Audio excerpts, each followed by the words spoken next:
Bien-aimés, nous rencontrons de plus en plus des nouveaux riches qui, comme les tonneaux vides, font beaucoup de bruit. C'est vrai que tout le monde prie Dieu et lui demande de le sortir de sa condition misérable. Ce n'est pas une mauvaise prière. Mais, en ce qui te concerne, depuis que Dieu t'a exaucé, penses-tu encore à la prière?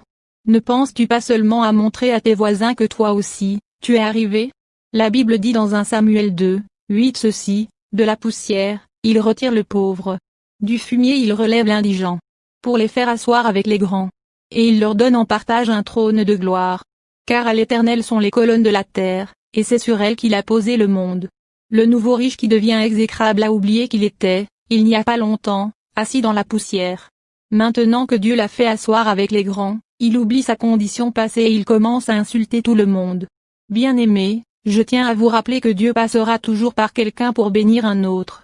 Il te donne la richesse pour que tu deviennes sa main sur la terre.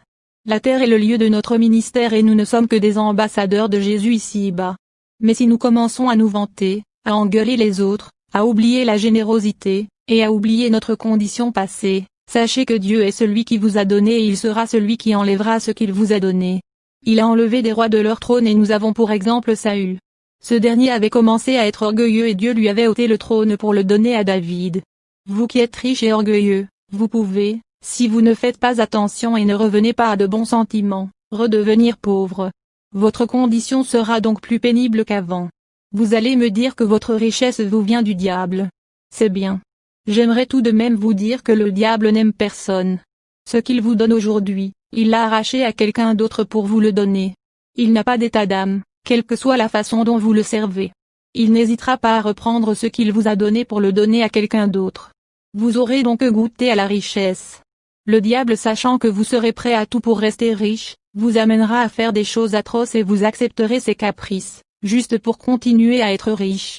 Nous savons tous que l'appétit vient en mangeant, vous allez donc vous accrocher jusqu'au moment où le diable vous amènera avec lui en enfer. Bien-aimés, sachez que Dieu résiste aux orgueilleux et il fait grâce aux humbles. Revenez sur le droit chemin. Bien-aimés, je tiens à vous dire que ce sont les bénédictions de Dieu qui ne s'accompagnent d'aucun chagrin. Dieu ne veut pas souvent donner la richesse à celui qui n'est pas encore apte à en supporter la pression. Car il sait qu'il peut perdre ce genre de personne.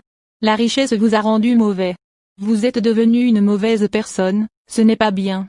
Soyez généreux. Sachez que vous serez plus apprécié si vous êtes humble et les autres s'étonneront positivement de votre nouvelle position. Ils vous enverront des ondes positives et prieront pour vous.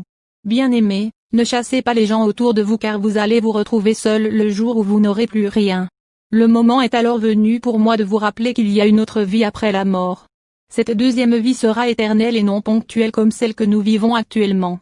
Mais, vous pouvez aussi, de par votre comportement, vous retrouver à passer votre éternité en enfer. Si par un sursaut de conscience, vous voulez passer votre éternité au ciel comme je l'espère, je vous conseille de faire votre prière de repentance.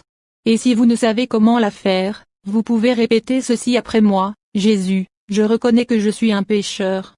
Je me suis laissé submerger par l'orgueil et je te demande sincèrement et humblement pardon.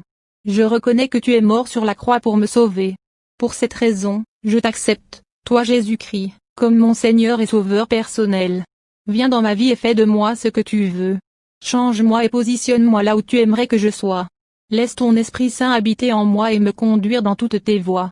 Merci Jésus car je suis né de nouveau et je sais que mon nom vient d'être inscrit dans le livre de vie. Amen.